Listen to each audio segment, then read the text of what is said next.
Hola a todos, mi nombre es Lucía Tejera Balosa y vengo a presentaros la sesión clínica Visita Domiciliaria. Esta sesión la he realizado conjuntamente con Cristina Fruto Ferrer y Beatriz Moreno Moreno y la hemos presentado en el Centro de Salud Don Paulino García Donás, perteneciente al Área de Gestión Sanitaria Sur de Sevilla.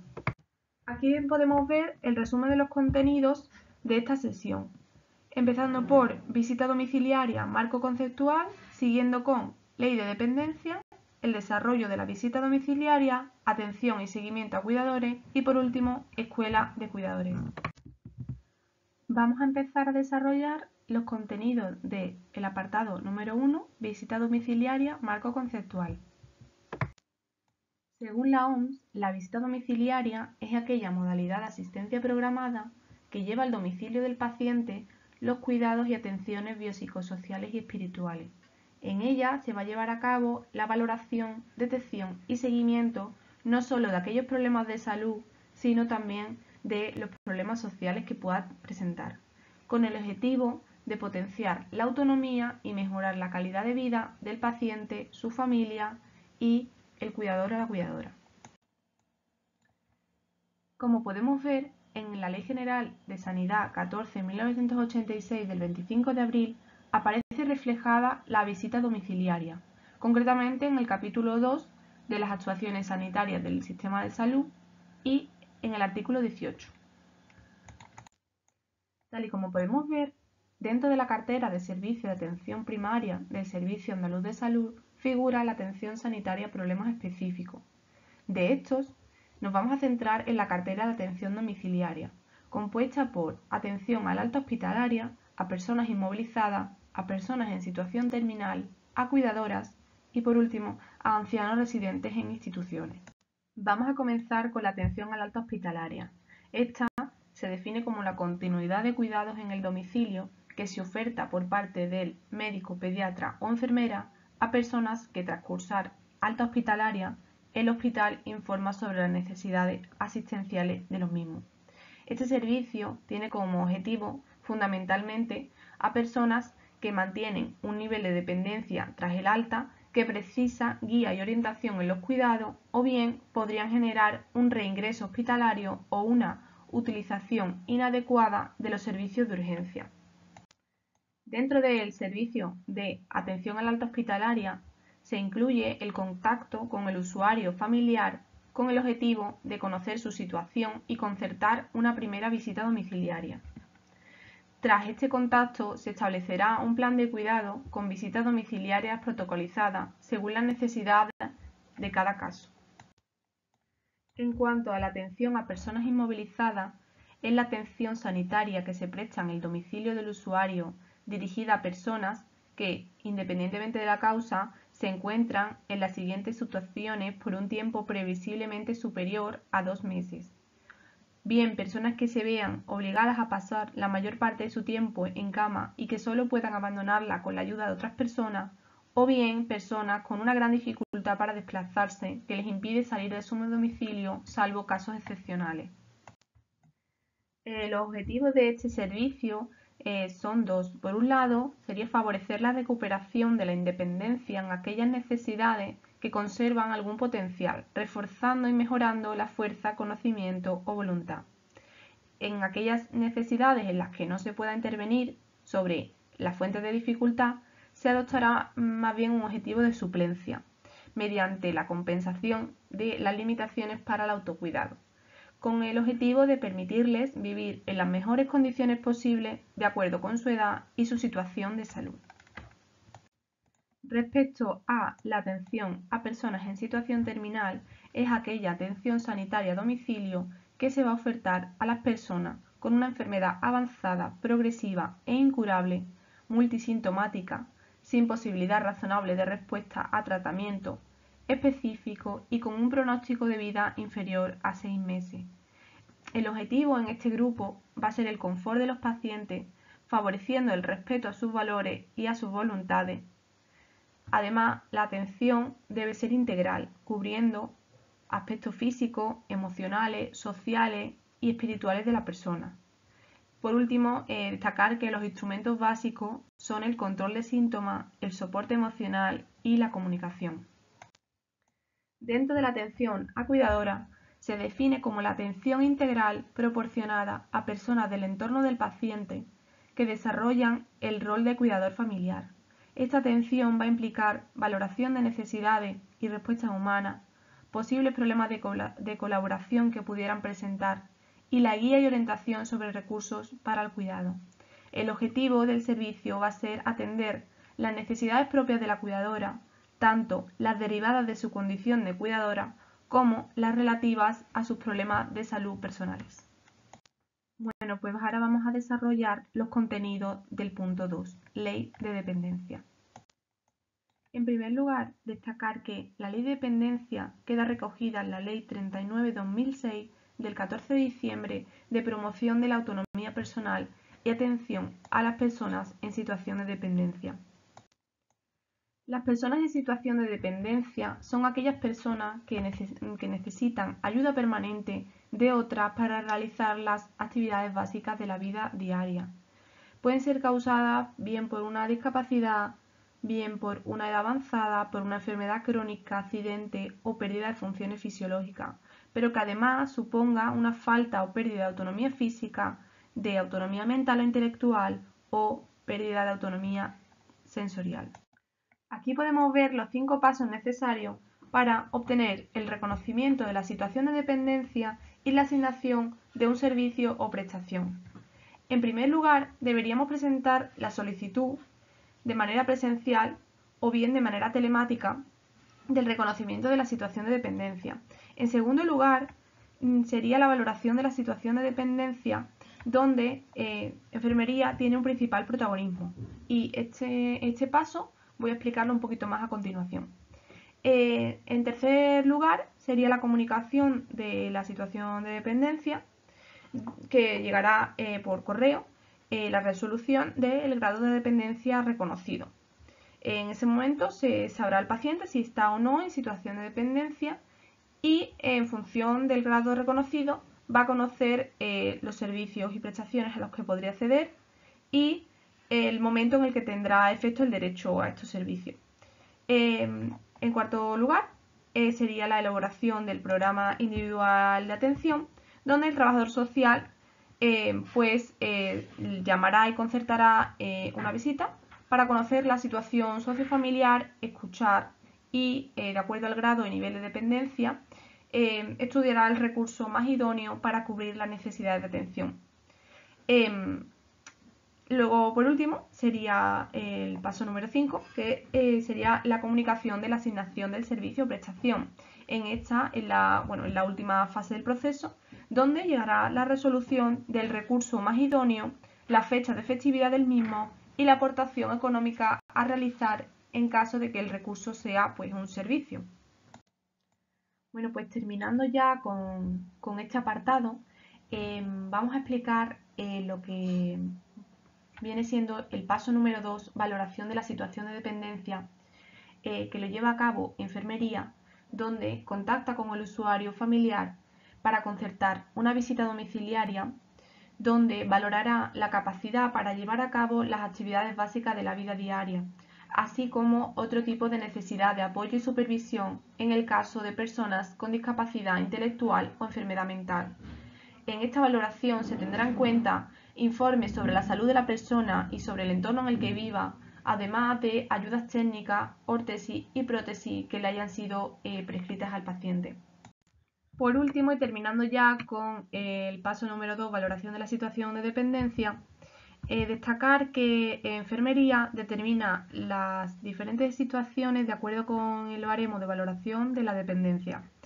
Si la persona necesita ayuda para realizar varias actividades básicas de la vida diaria al menos una vez al día o tiene necesidades de apoyo intermitente o limitado para su autonomía personal, presentará el grado 1 dependencia moderada.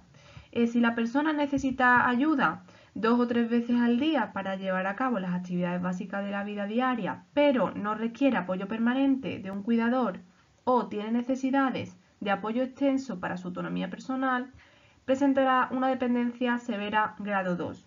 Y por último, cuando la persona necesita ayuda para realizar varias actividades básicas de la vida diaria varias veces y por su pérdida total de autonomía física, mental, intelectual o sensorial necesita el apoyo indispensable y continuo de otra persona o tiene necesidades de apoyo generalizado para su autonomía personal, presentará una gran dependencia grado 3.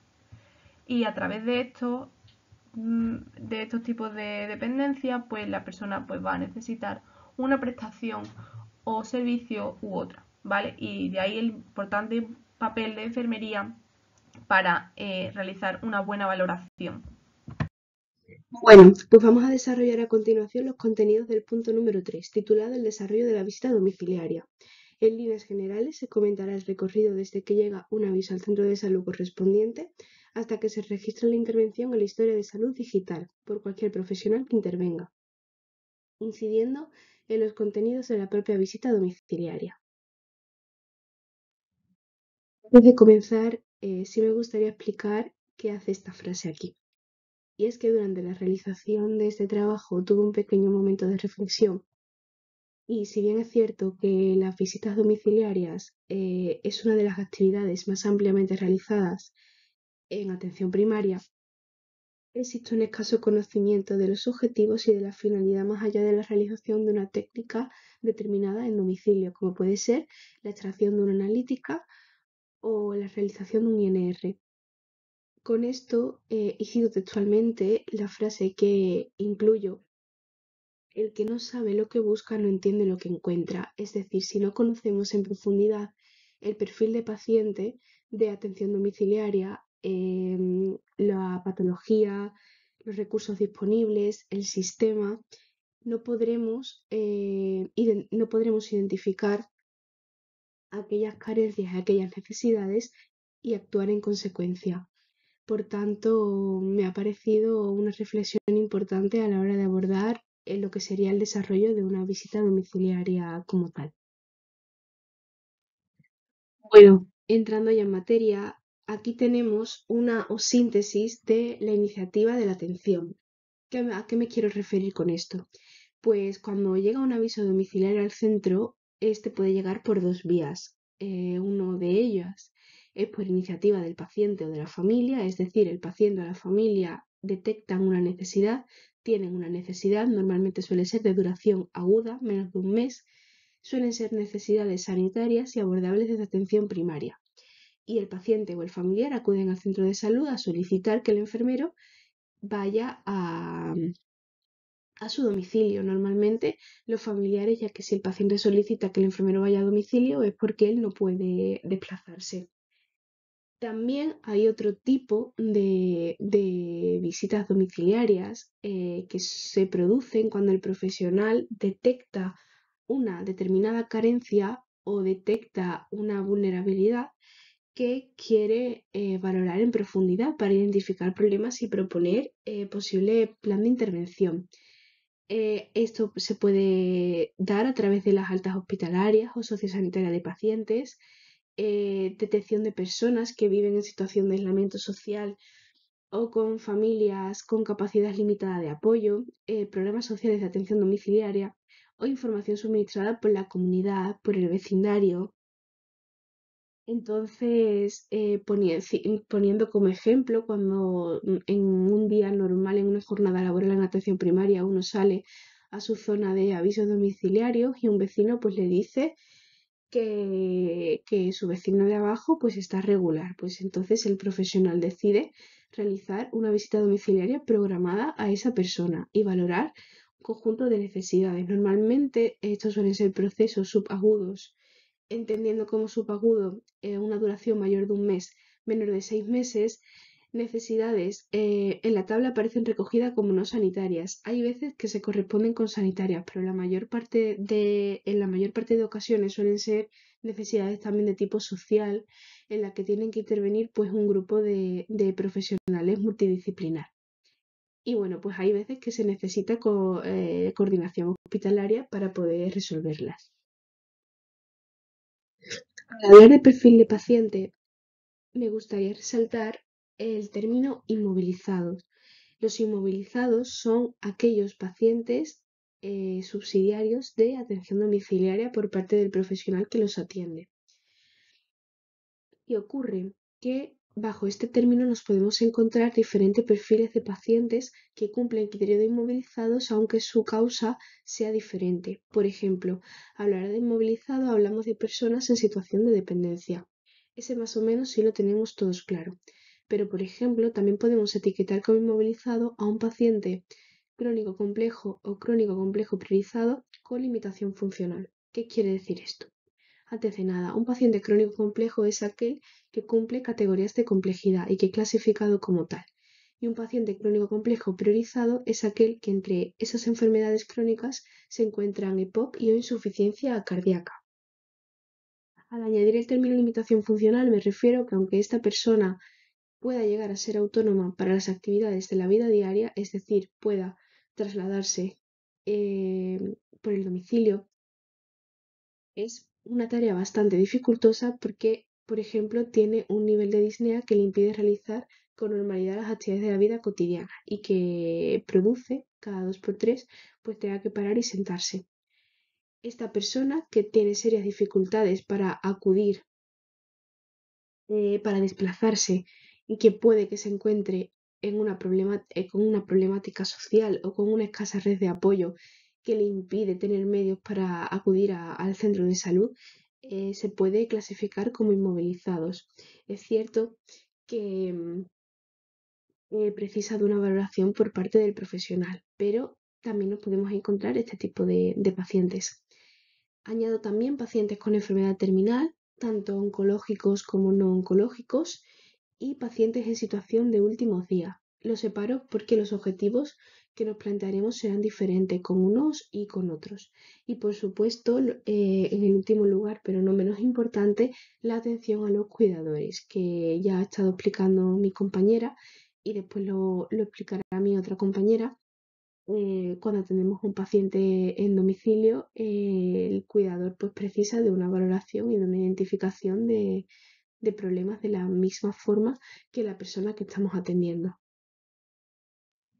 Y simplemente me gustaría enseñar en Diraya, si entramos a través de cartera de servicios, podemos seleccionar atención de inmovilizados para generar la identificación en nuestra historia de salud digital. Igual que está indicado, pues otros programas, ahí aparece la identificación como paciente inmovilizado.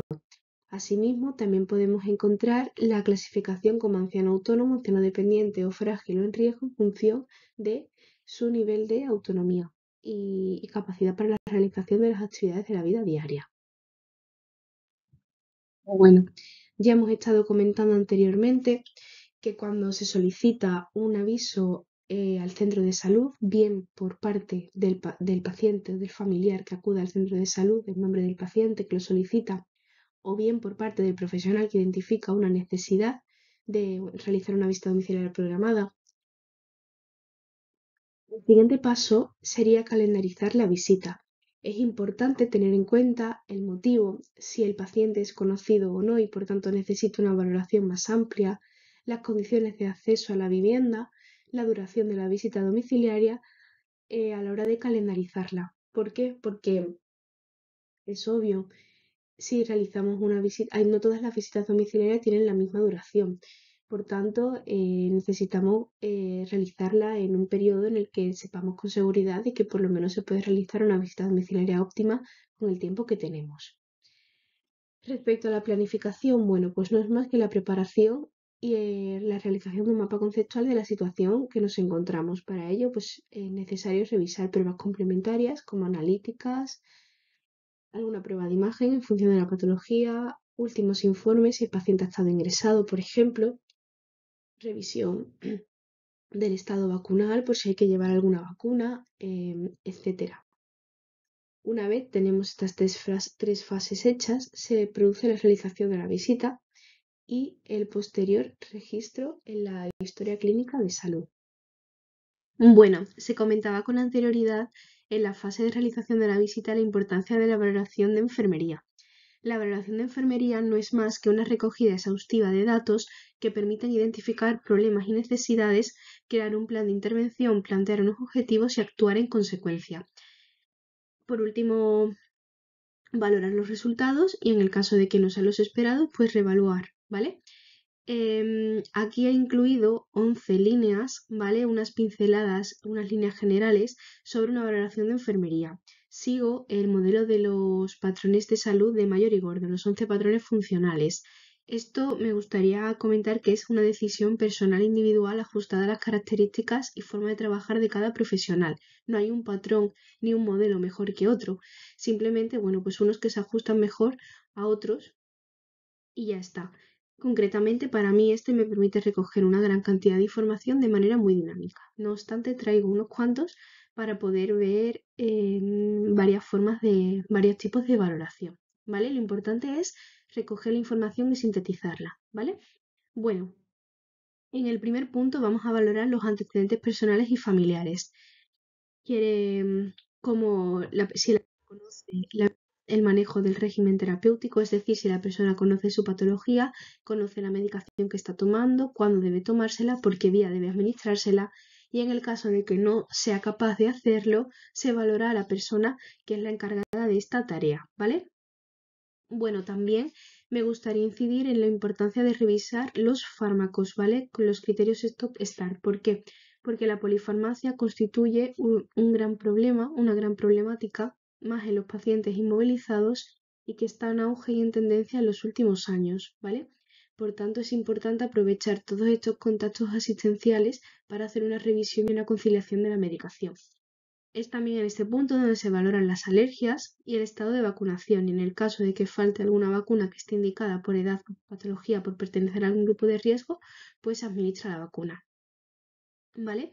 Bueno, en el punto número 2 se realiza la valoración del estado nutricional, importante ajustada a sus necesidades. ¿Por qué? Pues porque obviamente no tienen las mismas necesidades nutricionales un paciente con una limitación funcional importante, con una enfermedad, una patología cardíaca, enfermedad renal concomitante, que se va a someter a diálisis, que un paciente gran dependiente con deterioro cognitivo severo, encamado, ¿vale? Entonces, obviamente los objetivos varían.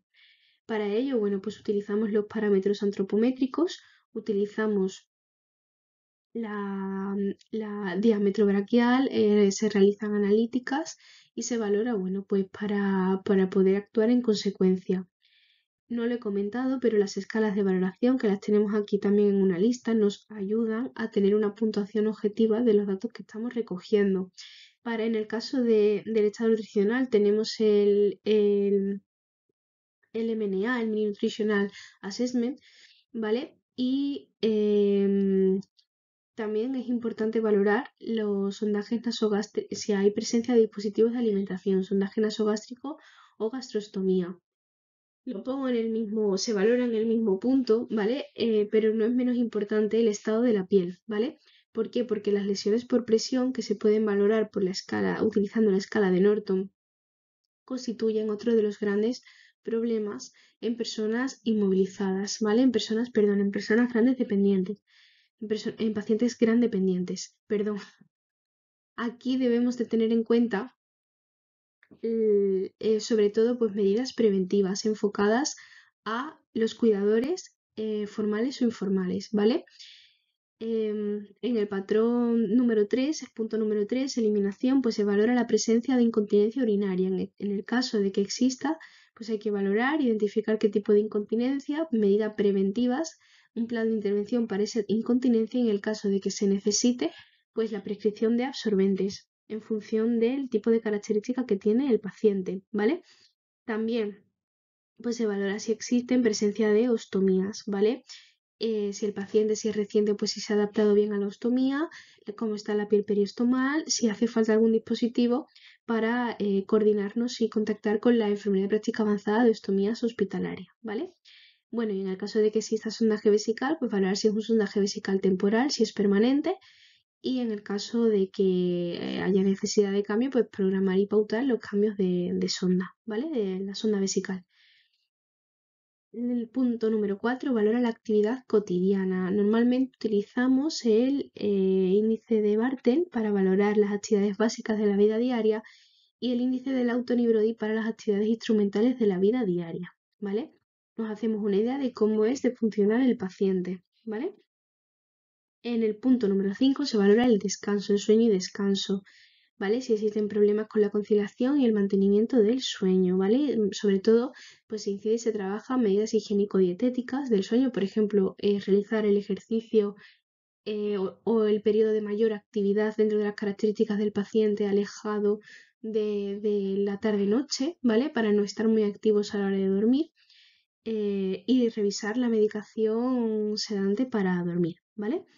Bueno, en el punto número 6 se valora si el paciente está consciente, orientado. Es aquí donde se utilizan los test de cribado de deterioro cognitivo, el test de Pfeiffer, muy utilizado. Sin embargo, es muy poco sensible para los cambios que se producen rápidamente, ¿vale? Y bueno, el mini examen cognoscitivo de Lobo, ¿vale? También es muy utilizado.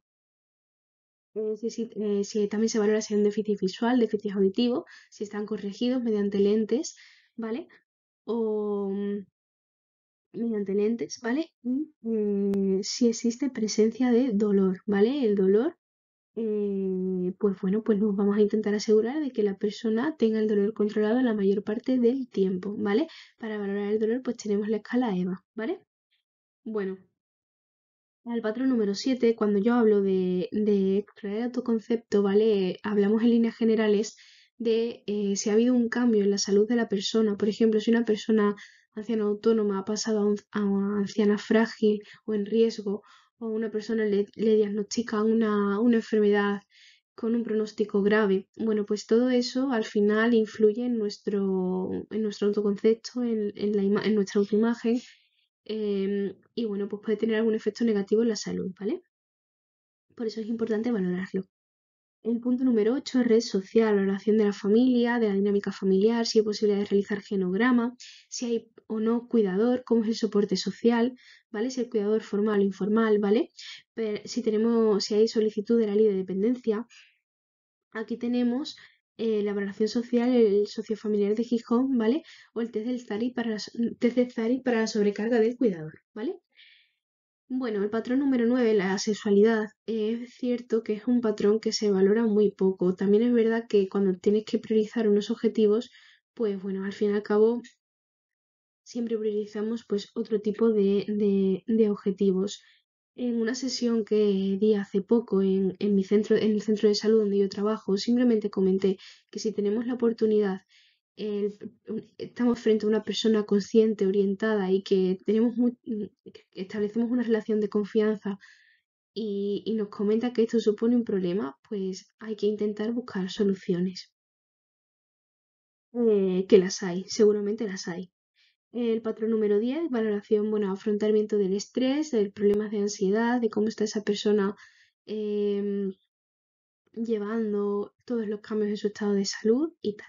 Y bueno, el punto número 11, la espiritualidad. Hay veces que hablo de puntos, hay veces que hablo de patrones, porque realmente esta es la misma estructura que siguen los 11 patrones de salud de Mayor y Gordo, ¿vale? Ahora los comentaré más adelante. La espiritualidad. Una profesora me dijo una vez durante mis prácticas que la espiritualidad es un campo muy abierto y que básicamente consiste en preguntar a la persona por qué se levanta cada mañana. Este punto o patrón puede tener gran relevancia cuando personas están viviendo un momento vital en el que supone una ruptura con su vida anterior y se alteran las expectativas de futuro. Entonces, bueno, pues es interesante tenerlo en cuenta. Bueno, aquí quería mostrar cómo desde Diraya se puede registrar y valorar utilizando los patrones de salud de Mayor y Gordon, ¿vale? Aquí los tenemos, ¿vale? Simplemente pues se va clicando todo lo que vayamos identificando y es una forma bastante rápida y bastante visual de recabar toda la información posible, ¿vale? El modelo de las 14 necesidades de Virginia Henderson es igualmente aceptado. En lugar de 11, bueno, pues son 14 necesidades y nada, depende de las características individuales y de la forma de trabajar de cada profesional, que es lo que hemos estado comentando anteriormente. Lo importante es conocer cuáles son los procesos asistenciales más frecuentes, qué es lo esperable al realizar una visita domiciliaria y fundamentalmente pues saber buscar, porque al final el que busca encuentra. Aquí traigo la valoración geriátrica integral, ¿vale? Para aquellos individuos que cumplan 3 o más de las siguientes categorías que tenemos aquí en el esquemita: mayor o igual a 75 años, pluripatológico, problemática social, enfermedad mental, enfermedad incapacitante, ¿vale? La valoración geriátrica integral organiza los datos en 4 esferas: la valoración clínica física, esfera funcional, esfera social y esfera mental. La valoración clínica física incluye una anamnesis con los antecedentes, la historia nutricional, farmacológica, la enfermedad actual, una revisión por aparatos y sistemas, ¿vale? Exploración física y unas pruebas complementarias, ¿vale? Que se realizan allí en domicilio, ¿vale? Aquí se puede utilizar como escalas de valoración el Mini Nutritional Assessment, que lo tenemos ahí, y el MAP, ¿vale? La esfera funcional valora pues la capacidad del anciano para realizar su actividad habitual y mantener su independencia. Aquí tenemos el índice de Bartel, ¿vale? El índice de CAT, que también lo que hace es que nos clasifica al paciente como paciente dependiente o paciente independiente, ¿vale? Las actividades instrumentales de la vida diaria. Y para la deambulación y el equilibrio tenemos el test Get Up and Go, ¿vale? La esfera social, ya lo hemos comentado antes, conocer la relación del paciente con su entorno, ¿vale? Sociofamiliares de Gijón y el test de Zarit de sobrecarga del cuidador, ¿vale? Y la esfera mental, que tiene a la vez dos subesferas: una valoración cognitiva con el cuestionario de Pfeiffer, el mini mental, ¿vale? Y una valoración afectiva, ¿vale? Aquí tenemos la escala de depresión y ansiedad de Goldberg o Yesabá, ¿vale? Bueno, pues esto constituye, la verdad, que una herramienta bastante operativa, ¿vale? Y lo que nos queda es una valoración bastante completa de pacientes bastante complejos. Lo más común es que tengan bastantes patologías y que sufran pues bastantes episodios de descompensación a lo largo del año, ¿vale? Algunos incluso requiriendo ingresos hospitalarios. Por tanto, pues la quería recoger y la quería mostrar porque me parece bastante interesante también. Simplemente quería decir que lo he estado comentando antes, que desde Diraya, desde el botón rojo, se puede acceder a la valoración de riesgo en domicilio. Aquí se puede valorar, pues como hemos estado hablando antes, los medicamentos, los botiquines. Se revisan los medicamentos que toma el paciente, si los tiene prescritos, cómo se los toma, si los conoce, y en el caso de que él no sea capaz de realizar estas acciones de forma autónoma, pues la persona que las realice en su lugar, ¿vale? No me ha salido en la captura, pero también se valoran las caídas y el riesgo de úlceras por presión, ¿vale? A través de la escala de Norton. Así que bueno, pues es otro instrumento más que tenemos en Diraya, pues para poder acompañar a nuestra valoración durante una visita domiciliaria programada. Línea del momento reflexivo del día: el que no sabe lo que busca no entiende lo que encuentra. Los procesos asistenciales más prevalentes en domicilio son las lesiones asociadas a la dependencia, la incontinencia urinaria, las caídas, la malnutrición, el maltrato a las personas mayores, la soledad y polifarmacia. Estos constituyen 7 entidades que en la mayor parte de los casos no se presentan de forma aislada. Por ejemplo, un anciano frágil que sufre una caída, que ya no vuelve a levantarse porque tiene miedo a volver a caerse, el síndrome postcaída, que aparece una lesión asociada a la dependencia, una úlcera, y como no se levanta, comienza a utilizar absorbentes y pierde esa capacidad de esa independencia y del control vesical, em, que por cualquier motivo no tiene un soporte familiar sólido y se siente solo, y todo este conjunto de situaciones producen que tome más fármacos de la cuenta o que tome fármacos que no necesita, que se produzcan un mayor número de ingresos hospitalarios y que cuando vuelva al domicilio pues tenga un relío de medicamentos que no sepa ya ni lo que tiene que tomar. Bueno, por desgracia son situaciones muy frecuentes y por eso es importante que sepamos identificarlas y que nos pongamos en marcha para poder prevenir todas y cada una de ellas en la medida de lo posible. Otro aspecto importante a la hora de la valoración es la valoración de la vivienda. La vivienda es un determinante que afecta de forma importante a la salud de las personas y particularmente personas de edad avanzada. ¿Qué vamos a valorar en una vivienda? Bueno, pues fundamentalmente vamos a valorar si hay barreras arquitectónicas, sobre todo si esa persona tiene problemas de movilidad, y aislamiento geográfico, sí, vamos a valorar cómo son las condiciones de accesibilidad, ¿vale? Y dentro de la vivienda, pues se valora el entorno, se valora el movimiento a través de la vivienda, si hay ascensor, ¿vale? Si la persona se puede mover bien a través de su propia casa, si el ambiente es adecuado, confortable y seguro.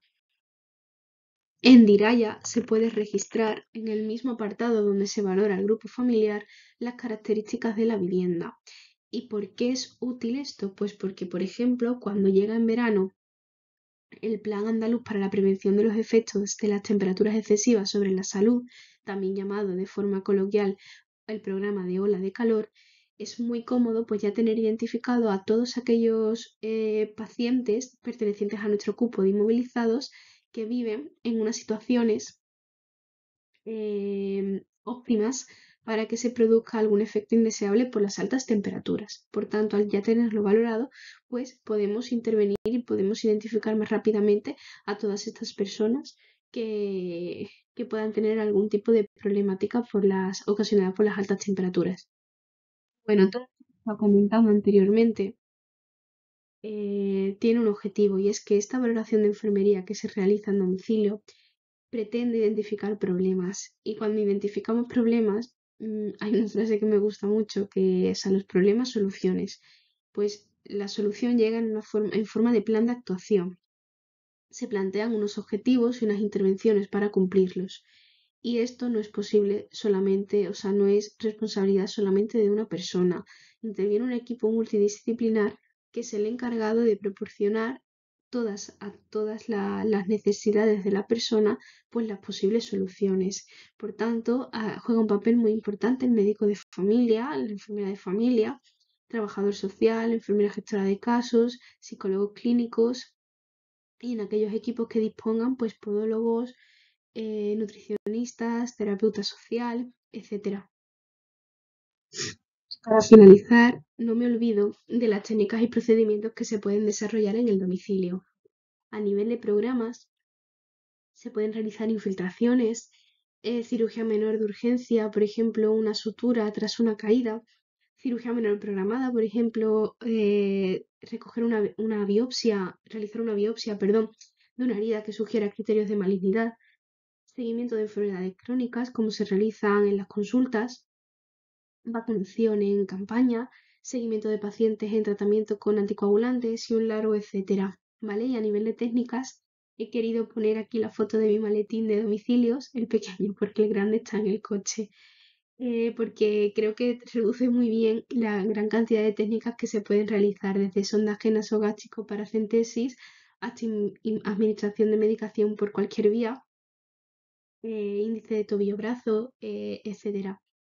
Al final he comenzado esta presentación diciendo que es importante la valoración con ese cuerpo de conocimientos propios y ese equipo multidisciplinar.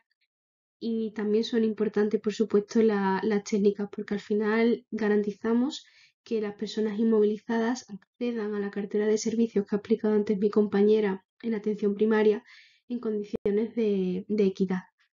Y nada, espero que hayan quedado los contenidos claros, que haya conseguido explicarme de forma adecuada y os dejo con mi compañera que va a hablar sobre la atención y el seguimiento a los cuidadores. A la hora de trabajar con pacientes en general, no solo tenemos que centrarnos en el individuo, también es importante abarcar el entorno y la familia. Por eso es muy importante este punto, atención y seguimiento a cuidadores. En especial, los pacientes domiciliarios tendrán un cuidador o varios cuidadores que muy posiblemente necesiten una intervención enfermera. Lo primero que debemos hacer es valorar cómo está el cuidador. Para ello, es importante saber qué conocimientos tiene de la enfermedad del paciente, del proceso, qué habilidades tiene, cómo lo cuida y cuáles son sus dudas, para así enfocar la actuación. Dentro de la valoración, descartaremos el diagnóstico riesgo de cansancio del rol del cuidador Y el diagnóstico, cansancio del rol del cuidador. Para ello, realizaremos el test de Zari. Es un test que podemos encontrar en Diraya. Después de pasarlo al cuidador, obtendremos una puntuación. Si es menor de 46, no hay sobrecarga. Si la puntuación comprende entre 46 y 55, hay una sobrecarga leve. Y si es mayor de 55, hay una sobrecarga intensa. Dentro de las intervenciones para los cuidadores está la oferta de recursos. Es importante conocerlos para así facilitarles esta labor. Entre ellos tenemos la tarjeta Más Cuidado, la ley de dependencia, que puede ser económica o una persona de apoyo, lo que se conoce como ayuda a domicilio. Tenemos la figura de la enfermera gestora de casos, tenemos la trabajadora social, tenemos también ayuda y bonos económicos y, según el municipio, podemos tener asociaciones, ayuda de los ayuntamientos, etc. En el Sistema Andaluz de Salud existe una tarjeta conocida como Más Cuidado. Se oferta a los cuidadores principales, es decir, aquellas personas que asumen la responsabilidad de la atención de forma permanente y es o son el principal referente y apoyo de la persona que cuida y convive con ella o pasa más de 10 horas diarias en su domicilio. Principalmente son pacientes con Alzheimer, otras demencias, gran discapacitados. Personalmente considero que estos beneficios que otorga la tarjeta Más Cuidado deberían de ser principios mínimos a todos los pacientes. Sin embargo, es verdad que por dificultades del sistema no siempre se cumple. Con esta tarjeta lo que se pretende es que esos beneficios se cumplan para los cuidadores. Por ejemplo, que las citas sean en la fecha y hora que más le convenga, que tengan una facilidad para las recetas o materiales, que tengan prioridad en el traslado de ambulancia, que siempre puedan acompañar a su familiar, que tengan una habitación individual en el hospital si es posible, que tengan las comidas, que se facilite su descanso, que tengan conocimiento sobre el cuidado, etc. La enfermera gestora de casos tiene una cartera de servicios muy amplia, en especial para aquellos pacientes dependientes. Es cierto que su labor depende del distrito al que pertenecen. Sin embargo, por lo general, en la Junta de Andalucía, las enfermeras gestoras de casos pueden recetar colchón antiescama, cama articulada, barandilla, elevador, grúa, colchón antiescara. El colchón antiescara se ha incluido recientemente y se realiza bajo la valoración enfermera con un Bartel inferior a 35. Son también recursos que puede ayudar al paciente y al cuidador. La trabajadora social es otra figura imprescindible a la hora de tratar con pacientes dependientes. También va a aportar recursos materiales, aunque no solo eso. Como he dicho anteriormente, la cartera de servicios de esta profesión es también inmensa, aunque vamos a centrarnos en esos recursos materiales, que serían sillas, andadores, muletas, grúas y ayudas económicas en materia de salud. Esta labor depende un poco del municipio, pero puede estar compartida con la trabajadora social de los servicios sociales o del ayuntamiento. Así, esta sería la persona a la que debe acudir el cuidador si quiere solicitar la ley de dependencia, si quiere solicitar alguna ayuda, etc. Entre esas ayudas económicas destacamos el bono social de electricidad, muy solicitada. Iría destinado a aquellas familias que tienen oxigenoterapia, a fin de facilitar el pago de la factura de la luz. Para ello hay que cumplir algunos requisitos. Es importante entrar en la web del Gobierno de España y leerse las bases. Básicamente destacamos que hay que tener más de 10 horas de uso de oxigenoterapia y que no serían válidas las máquinas de CPAP, solo oxigenoterapia. Dependiendo del municipio, existirán asociaciones o talleres que realicen los ayuntamientos para los cuidadores y para los pacientes. Por ejemplo, podemos encontrar un taller para psicomotricidad de pacientes con Alzheimer. Podemos encontrar formación para cuidadores para tratar la higiene de los pacientes. Tenemos el plan de respiro familiar, que sería, durante unas horas del día, realizar actividades con los pacientes y dejar liberados a los cuidadores. También tenemos los centros de día, de estancias diurnas, en el que los pacientes pasan la mayor parte del día y pasan la noche con sus cuidadores en sus domicilios. También tenemos talleres, encuentros, donde los cuidadores pueden compartir experiencias. Y por último, quiero invitaros a que seamos nosotros, los profesionales del centro de salud, también los que tomemos una iniciativa de realizar una escuela de cuidadores, de que seamos también un recurso para aquellas personas que lo necesiten. La escuela de pacientes es algo abierto, no es algo que se tenga que realizar con criterios definidos. Sin embargo, se recomienda que los cuidadores estén agrupados por la enfermedad concreta que cuidan. Es decir, que hagamos una escuela de cuidadores de pacientes con Alzheimer, que hagamos una escuela de cuidadores de niños, que hagamos una agrupación. Después, que identifiquemos los signos y síntomas de alarma, que esos cuidadores identifiquen cuándo tienen que llamar al centro de salud, qué sería lo raro y qué sería lo normal. También la importancia de la nutrición y de la hidratación, la prevención de las úlceras o lesiones por presión, el uso adecuado de estos recursos que he nombrado anteriormente y otro punto muy importante, lo que sería el autocuidado del cuidador, aprender a cuidarse para cuidar y también, como no, solicitar ayuda para ellos mismos.